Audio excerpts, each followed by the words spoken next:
వైసీపీకి గడ్డుకాలమే అన్న పరిస్థితి నెలకొనిందని, వైసీపీ క్యాడర్ని ఆపుకోలేక తలలు పట్టుకునే పరిస్థితి వైసీపీ పార్టీకి ఏర్పడిందని రాజకీయ విశ్లేషకులు అభిప్రాయపడుతున్నారు.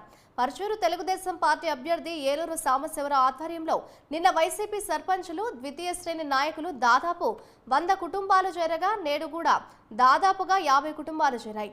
మార్టూరు వైసీపీ సీనియర్ నాయకుడు చిన్న ఆంజనేయులు తన అనుచరులతో కలిసి టీడీపీ తీర్థం పుచ్చుకున్నారు.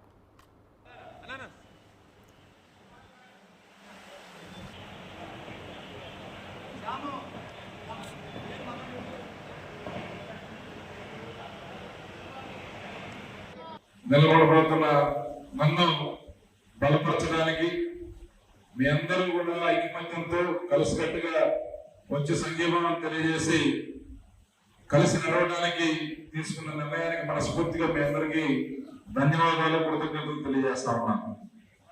ఏ నమ్మకంతో మీరు మనందరం కలిసామో ఖచ్చితంగా నమ్మకాన్ని నిలబెట్టుకున్న దిశగా నేను ప్రయత్నం చేస్తాను, గట్టిగా కృషి చేస్తానని చెప్పి సందర్భంగా తెలియజేస్తా ఉన్నాను. ఈ సందర్భంగా పెద్దలు గౌరవనీయులు శ్రీ సకలాంజనేయులు గారు, అలాగే పెట్టేల పుల్లయ్య గారు, సుబ్బరామయ్య గారు, పూజల నాగ్ గారు, పూజల పవన్ గారు, గోపిశెట్టి కోటయ్య గారు, పెట్టేల కోటయ్య గారు, రామశెట్టి కాశీ గారు, గోపిశెట్టి సుబ్బారావు గారు, ఇంకా పెద్దలు హనుమంతరావు గారు, రామారావు గారు, ఇంకా వీరందరూ ఈరోజు